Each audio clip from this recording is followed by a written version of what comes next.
And I'm going to hand it off to Melissa in just a minute or two to introduce our artist of the evening, Matt O'Hare, and sort of the general overview of the program tonight. So I'd like to introduce Matt O'Hare, who is our artist this evening. Matt is a multidisciplinary artist and teacher who's engaged within inclusive performance and studio practices that leverage current and emerging technologies to address issues of communication, belief, and bias in the internet age. So appropriate for this, right? And his work has been seen in Zurich, Switzerland, Art Basel, Miami, South by Southwest, and Austin, just to name a few. So this evening, we're going to start off with a screening of a video film that Matt created, I believe, with some students at the University of Houston called American Deformity. After the film has ended and the credits have finished, we'll come back and Matt will give an artist talk, and we'll have time for some questions at that point. Anyway, Matt, I'm going to let you talk about the process of this work. And Sure.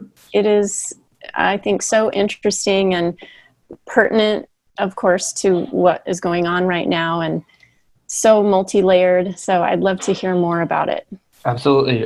Thanks so much, Melissa, and thanks Amanda and Stephen and the Mitchell Center for the Arts and the Blaffer Art Museum. I'm just super grateful to be here in Houston and for this opportunity to share the work.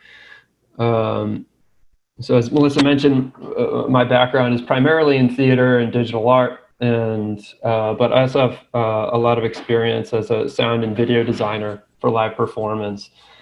So as a result of those experiences, that's really where my interest in liveness and how design technologies support or hinder live performance come from, which is really funny to be talking about after watching a video and something that's so like heavily mediatized.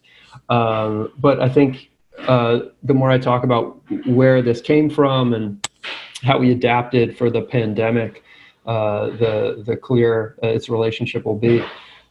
So I'd say that the premise for a lot of my work is that if we incorporate new technologies into the heightened circumstances of live performance, it provides a way for us to better understand how these same technologies, laptops, smartphones, social media platforms, et cetera, affect our communication in everyday life.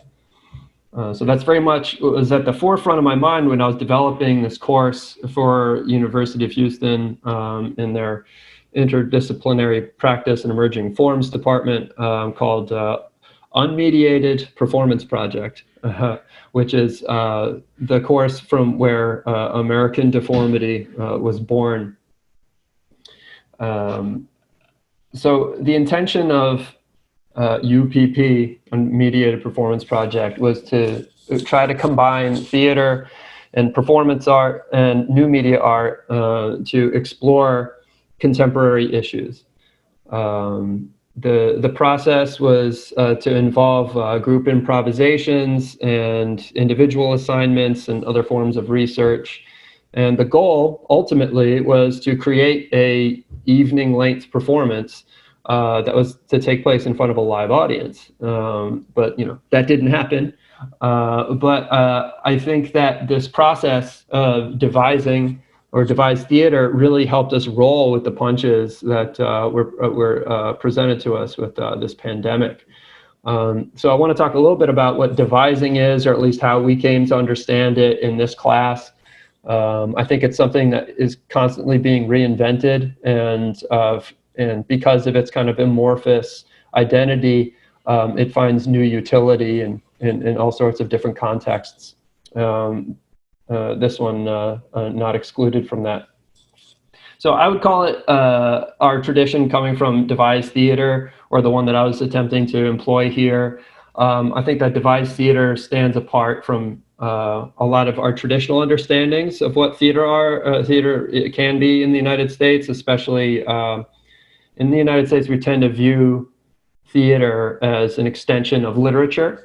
That at the center of the theater event is a book, or a script, and that it's the job of the actor to kind of memorize the contents of this book and then deliver this content to the audience in a clear and entertaining way. So in this kind of typical model, the playwright is kind of at the top of this pyramid. And we have a director who's kind of interpreting this work and trying to keep all of the actors on the same page and how they interpret their lines. And when I say it's an extension of literature, I'm also pointing out that the script really foregrounds speech as its primary means of communication, as the way that the actors tell the story to the audience. Now, one criticism I have of this kind of traditional theater approach is that it really tends to privilege the theater performance as a uniform product, as a thing that's supposed to be more or less exactly the same every time you do it. And this, of course, has been also exacerbated by the incorporation of computers, which a computer is capable of perfectly repeating processes over and over again. And more in the theater, we use that as the basis for the design, for setting the standard of the environment. And it's like, well, the lights can be exactly the same every single time. So you, the singer, the performer, the actor, you also need to conform to this more deterministic environment. So as someone who really prizes liveness and believes in the viability of theater and its cultural value, I'm really concerned with how technology mitigates the possibilities for spontaneity and the things that make you sit up and listen and pay attention. I think, like, cognitively, we have just evolved to give more of our conscious attention to things that we discern as having some instability, some unpredictability, some potential to go off in any direction at any moment.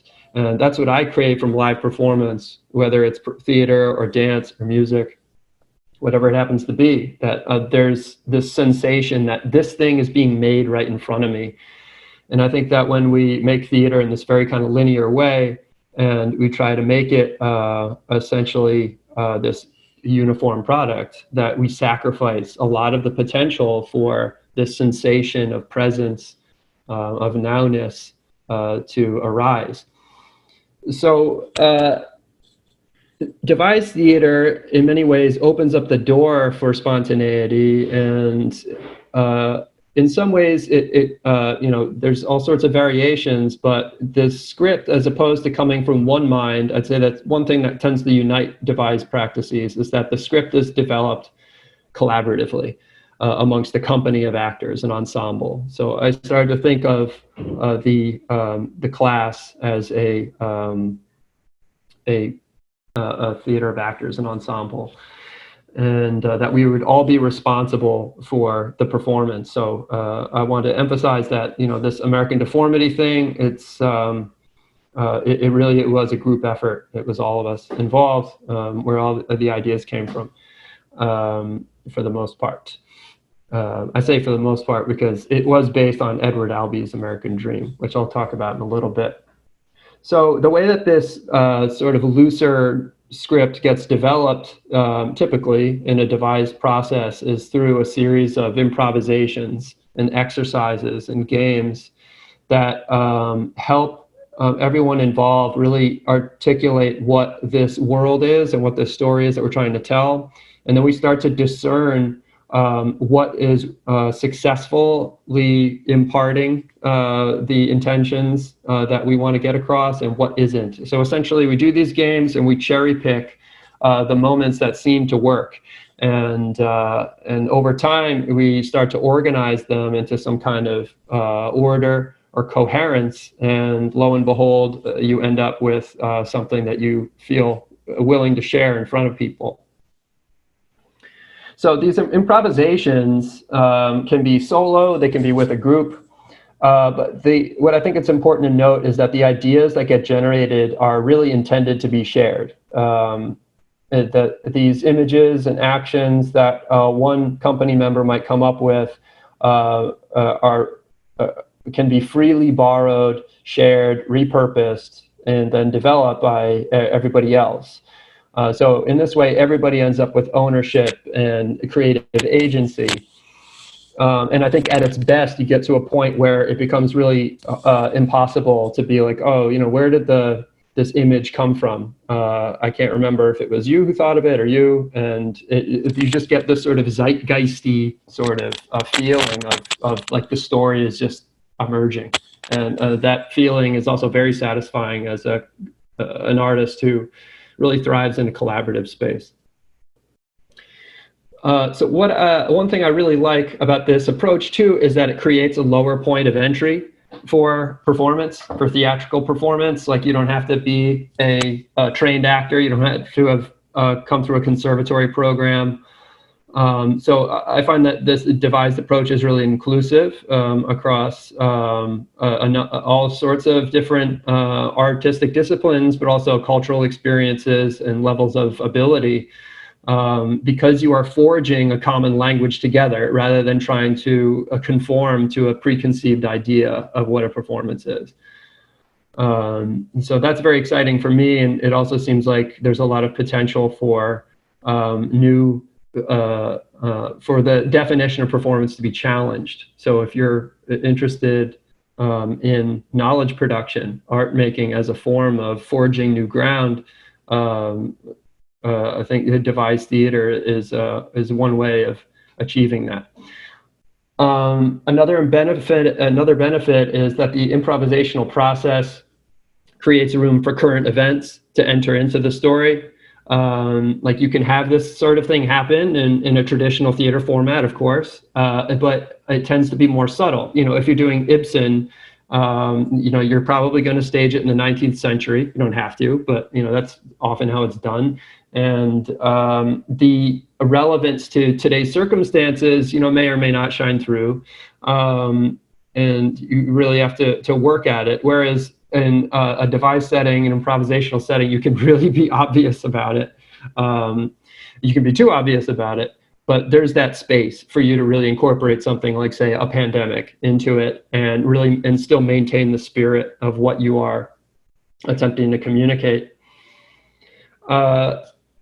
So in this way, the devised approach can be more robust. So when a big change comes down the pike, like say somebody leaves the company, you can modify the story, or like a pandemic hits and suddenly you can't do a live performance anymore.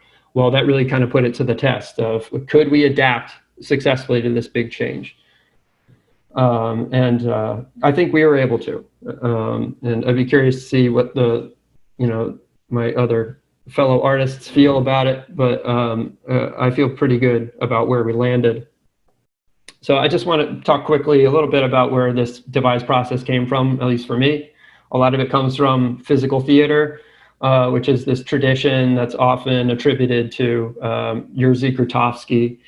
He didn't invent it, and there was quite a lot of people in his native country of Poland that were engaged in physical theater. And if you are a little bit more broad with how you define it, it's pretty easy to argue that physical theater has existed since the dawn of man and across all sorts of cultures. And nonetheless, Grotowski is often credited with bringing this thing, physical theater, to the United States. And he wrote the book Towards a Poor Theater. So it's often, he gets maybe more credit than he's owed.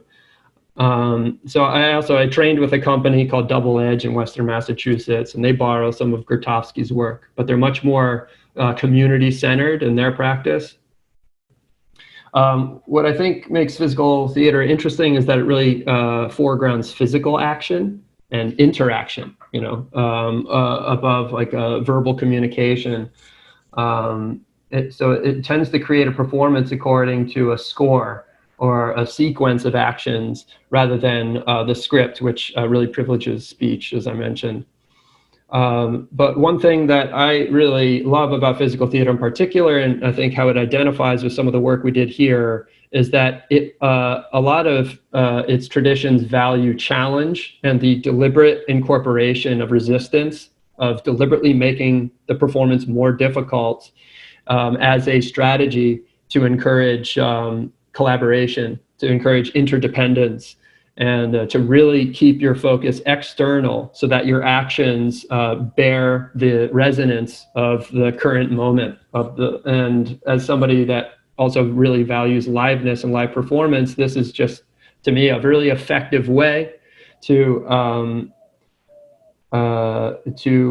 take advantage of the here and now in the performance space, and trying to think about how technology can also be rather a thing that makes your life easier, but actually something that, as an artist, makes your intended task more difficult as a creative strategy, is something that I've been exploring for the last couple of years, and as one way of really making technology a creative partner. And just as another detail, physical theater traditionally does not use technology. There's some contemporary examples, but historically it's been, poor theater refers to this idea of really eliminating anything extraneous to really foreground human achievement, human interaction as the primary means of getting the point across. Like, so, a costume might obfuscate, first of all, someone's ability to move, but it also hides like the veins popping in their neck when they're exerting force and carrying somebody across the stage on their back. These are the sort of subtle things that really help put forward this idea that this thing is being made right now in front of you and that risks are being taken. So this is what I think really helps remind the audience that this is not a uniform product, that tomorrow night it might look really different. So I see so I understand why physical theater doesn't want to incorporate new technologies, but I see it as such like such a fertile area of study.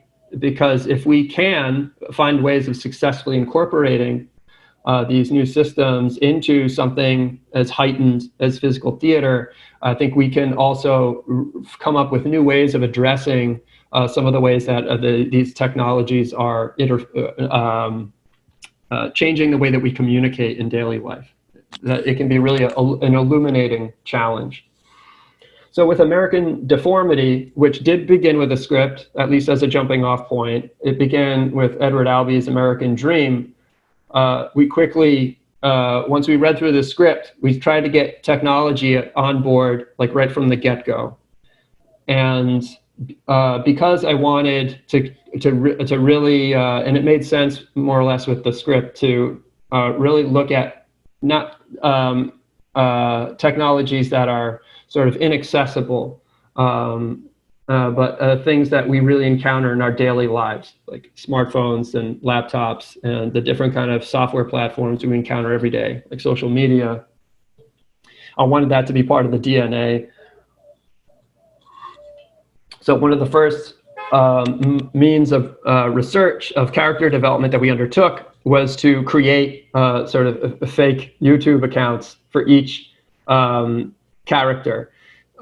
So after we read the script a couple times, each performer was able to choose whichever character that they felt some attraction towards, and to start to explore YouTube as if they were that character.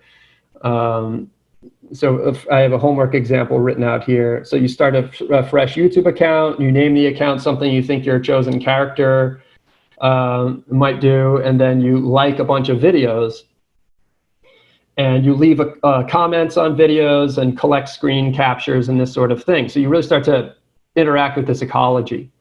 And two, I think, really kind of cool things happen. One is that you start to discover things about your character you might not. You're actually like leveraging Google's algorithms to surprise you with like what your character's interests might be. But you're also doing something which I think is pretty crucial, which is, I don't know if anybody here other than the other artists involved in American Deformity have made a fake account and just seen what it's like, but you really start to be able to reverse engineer the algorithms a little bit and see just how they gear themselves towards you specifically. So it reveals very much like, okay, so if I'm going to be a character who's in the early 70s and a grandmother, what kind of videos do I see? And it's just, I think I was shocked at just like how starkly different this character's YouTube looked versus mine. While I didn't really emphasize interacting with the public, we did get the responses to certain comments. And at least for the first couple of assignments, the comments came directly from the text. So it was a way of sort of putting Edward Albee's thoughts out into the world in this different context and seeing what came back.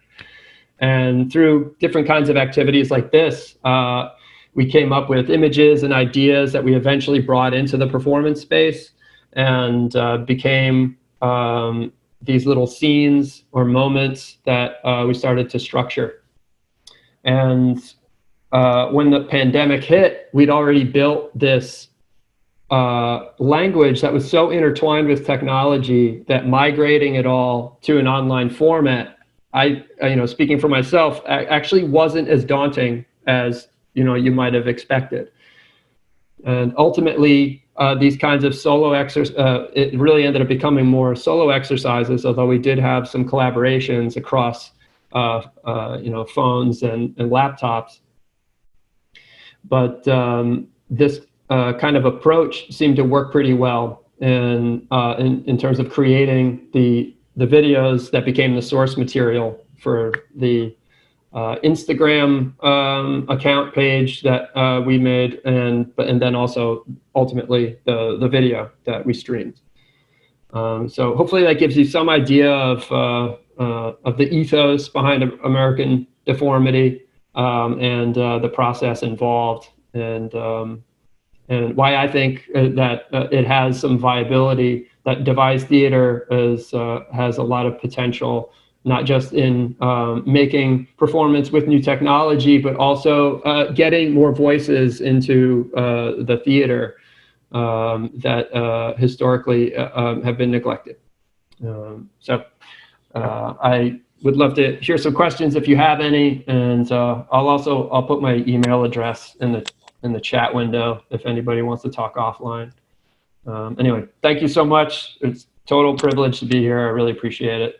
I have a question, Matt. Sure. I just feel like this was such a success for what you described, which is this blending of theater.